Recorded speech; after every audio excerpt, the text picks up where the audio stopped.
The Mercy Chinwo versus VDM controversy has taken another dramatic turn, from arrests and accusations to pastors and public figures stepping in. This story is shaking the Nigerian gospel scene. Pastor Chris has just released a new statement. PFN has also stepped in and setting the record straight. Frank Edoho defends Mercy, and VDM has fired back. Is gospel ministry becoming too commercial, or is this a case of defending integrity? Let's dive in.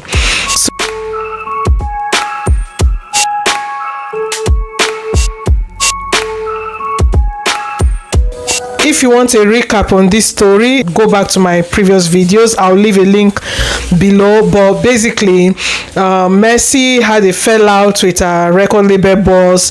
VDM stepped in and presented some evidence from the perspective of her former record label boss, because the former record label boss said that Mercy arrested him with the help of EFCC for about 9 days. So like the case happened in Lagos, but Mercy allegedly transferred the case to Ilorin. Now VDM stepped in with proofs and whatever. VDM made some sarcastic comments about it, and Mercy is now suing VDM for 1.1 billion naira in defamation damages. You can go back to my previous videos, but in my last videos there were rumors that the PFN had made a statement regarding the case, telling Mercy and VDM should resolve this amicably. But we now have an update on this. This is an article from the Vanguard, and it says PFN accuses VDM of spreading false statements in its name. Now, this headline is quite malicious because PFN did not specifically accuse VDM. They just made a statement about it. And let's scroll down. I'm not going to read everything. This statement was made on the 18th of March. So I'm going to read this part. It says the PFN hereby issue a formal disclaimer regarding this recent press release that has been circulating on social media. This press release allegedly addressed the controversy surrounding Mercy and one VDM, but it was not issued by PFN and should be disregarded. PFN takes no responsibility for this fake press release, and we caution against its further dissemination. So I did mention in my previous video that I could not verify the authenticity of that press release, and people should take it with a pinch of salt. So this is me now confirming that press release was false, so people should disregard that.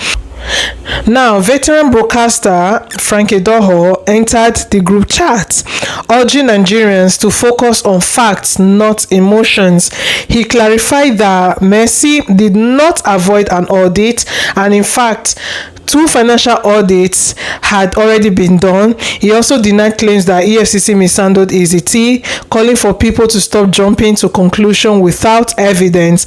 This is a video from Mr. Frank's Instagram, so we're just going to play it quickly. Nigerians, especially Africans, are of the opinion that Nigerians always stick to narratives without using facts. And I found this to be a little bit true. In the case between Mercy Chinwo and EeZee Tee concept, everybody is just using emotion, no fact. Okay, there are a couple of facts, but people are going off on a tangent.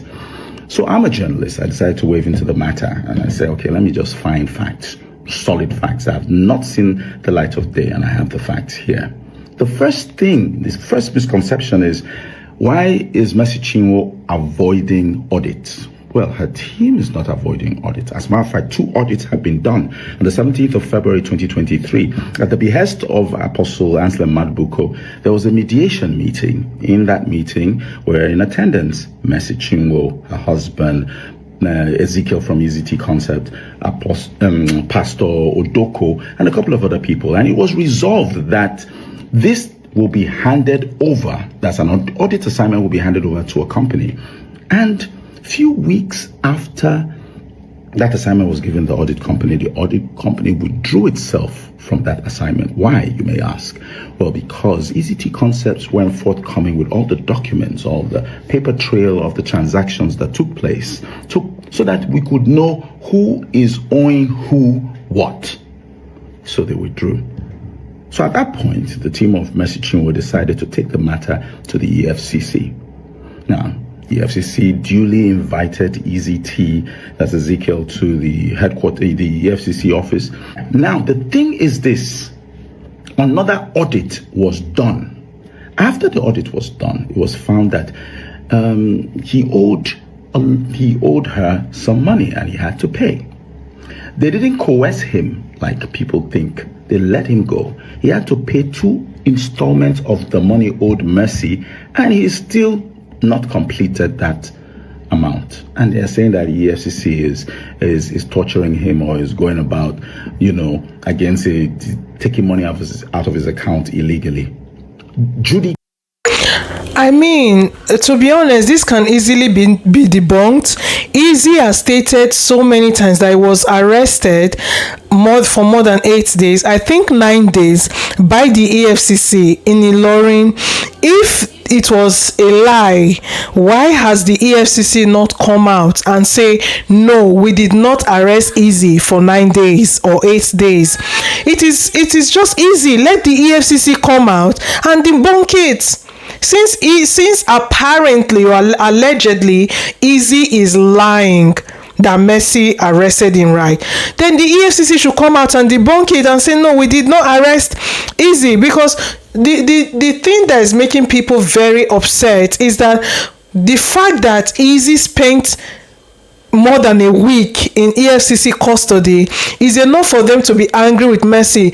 I, for example, I was on the side of Mercy, but you can't say that this man paid back the money willingly when he was detained by the EFCC for more than a week. That was not willingly, you get. And if indeed he was lying that, the EFCC arrested him, then the EFCC should come out and debunk it, that he was not arrested. Because anything that will make him pay back the money after being detained by the EFCC, that doesn't sound like something that he would pay back willingly.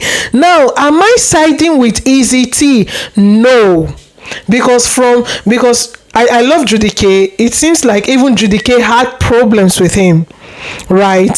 So I'm not siding with EeZee Tee at all. I'm not saying that he's a good guy here. No. I'm just saying that he should have never been arrested, especially from somebody who claims to love the body of Christ. That's why people are outraged about this. Okay, another wonderful artist, did her own audit and discrepancies were found. That's the document. So, let us not continue with this.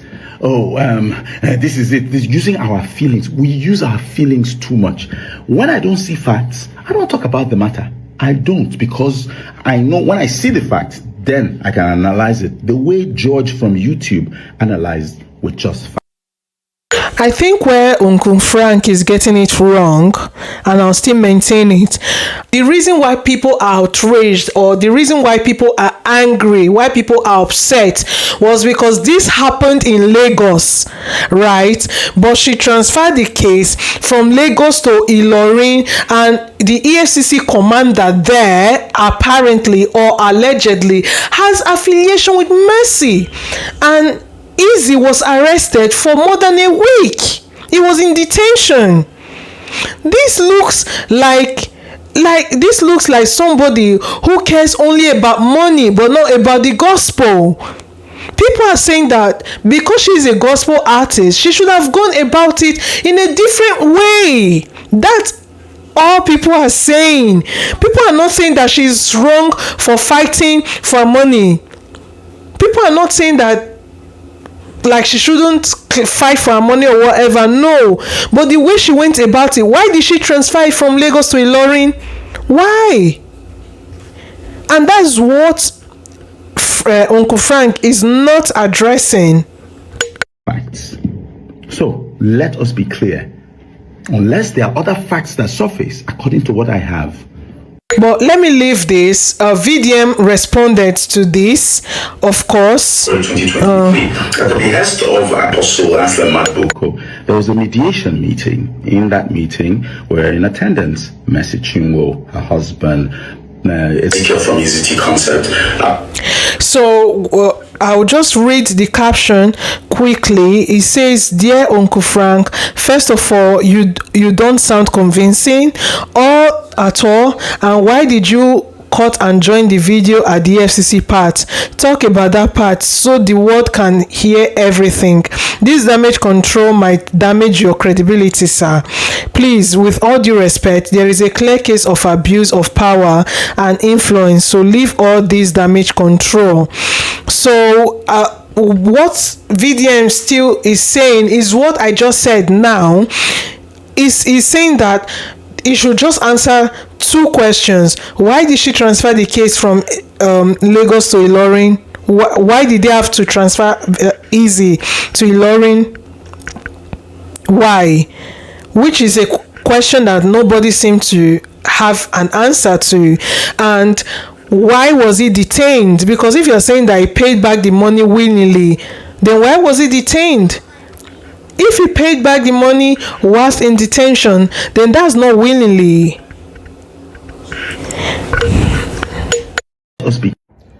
All right, so Uncle Frank Edoho.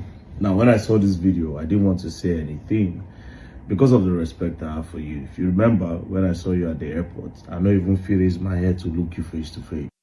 I love the fact that VDM addressed him with respect, because VDM that we know is normally he doesn't sugarcoat things, right? But he addressed Uncle Frank with respect, so I have to commend him on that. You look like you're trying to do damage control for Mercy Chinwo. Do you understand? Now, you see this part of this video. Let me play it real quick. This part of this video. So we withdrew. So at that point, the team of Mercy Chinwo decided to take the matter to the EFCC. Now, EFCC duly invited EeZee Tee, that's Ezekiel, to the headquarters, the EFCC office. Now, the thing is... So, why did the video cut? Why did the video cut? You say EFCC invited EeZee Tee. What happened when the EFCC invited him? He cuts to, now the thing is, look at it. See where there's a cut. You understand? Why didn't you explain what happened at the EFCC? Why didn't you explain how many days he spent there? That's my question as well. How many days did he spend? You avoided that part for some reason. Why, Uncle Frank? This is why I say you are trying to do a damage control. Also, you don't even sound convincing at all.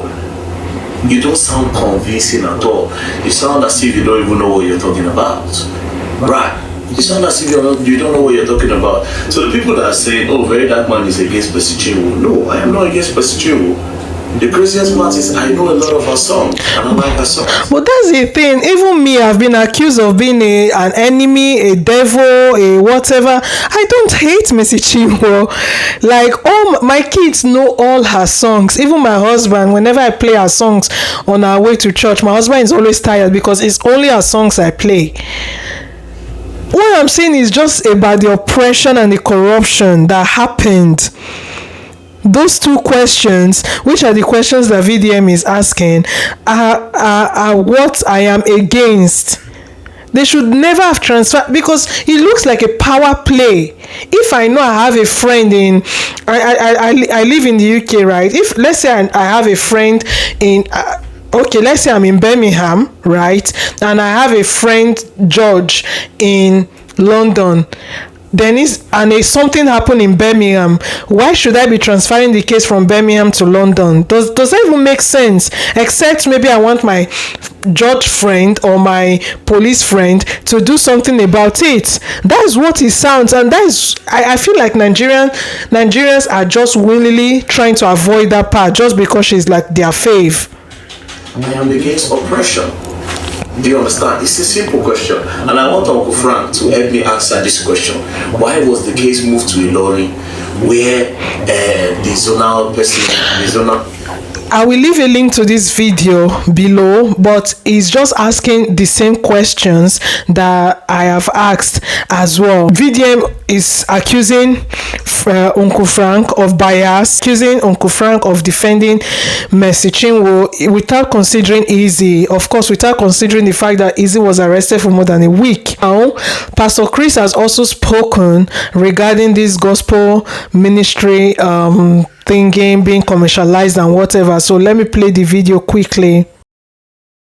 In probably the last maybe 40 years, or probably a little more, maybe 50,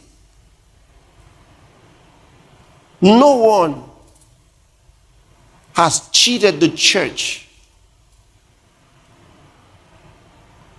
like from the music, I don't know whether to call it industry. I'm telling you. No one has cheated the church like... Don't forget that Mercy, she's standing under the guise of being a gospel minister. What most of them have ever done. But using it to arrest EeZee. And if you look at history long before 50 years that I just mentioned, long before then, you'll see many worldly singers that started in the church. True. I think Rema started in the church. Yeah. They were in the choir. That's they true. Were leading praise. They ended up in the words. All they ever did was to use the church. They used the church, used the church, used the church to make themselves popular. Either they start a church with that opportunity, or find a way to use that opportunity to make money. Always they're looking for how to use it. It almost feels like there is more money in the gospel ministry than secular music. On the opportunity given to them in the house of God for financial reasons. Because the thing is that everybody listens to gospel music, even secular artists listen to gospel music, but not everybody listens to secular music, right? So it's now almost feeling like there's more money in the gospel music industry. Like Pastor Abel Damina said, that the only difference between these people and secular artists are the lyrics of the songs. Now, there's really no difference. If Mercy is fighting for money in court, I'm not saying that she should leave the money, but using your power to arrest somebody, it almost seems like she's more interested in the money than actually the gospel ministry, which she claims so much to love. I've told you, don't give them any chance anymore. Otherwise, they'll go to hell. I'm trying to save them. Many of them, who wouldn't go to church? To be honest, Pastor Chris is the only person that has a right to have, or let's say one of the few people that have a right to discuss about this topic, because some of the most popular gospel singers till date are all from his church, from Sinach to Frank Edwards to Joe Praise. I heard that Moses Bliss was once in his church as well, Ebuka songs and stuff like that. So if there is anybody that has a right to discuss about this, he should be the one. They don't know the message.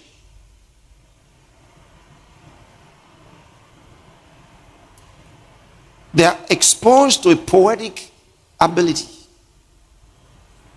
Most of the things they write, sinners can write them. They just be nice. That's true. Everybody can write gospel and a gospel song. So when I started that's just seeing the truth. The same signs of what was out there, which I was trying to protect many of them from, because once they started going out, they started collecting the same spirit from outside, and they came back inside to be luring others to behave the same way. They were not like that before, until they started going out. And they were meeting people who were trying to, and those people always envied. I like that They breath. didn't know.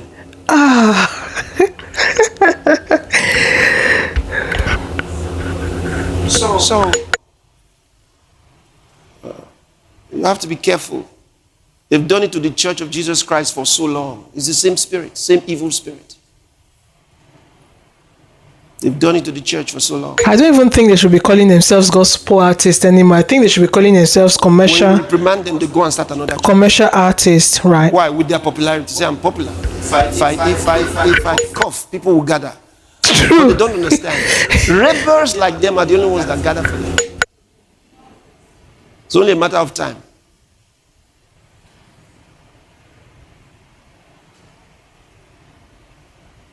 So as I look at the churches and I say, pastors, don't give this all-important aspect of ministry to those whose only desire is to take advantage of the church.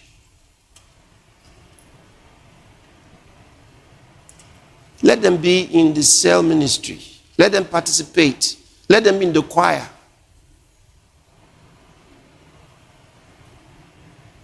I said, if you're not in the choir, no more special. Don't use the choir for backup again.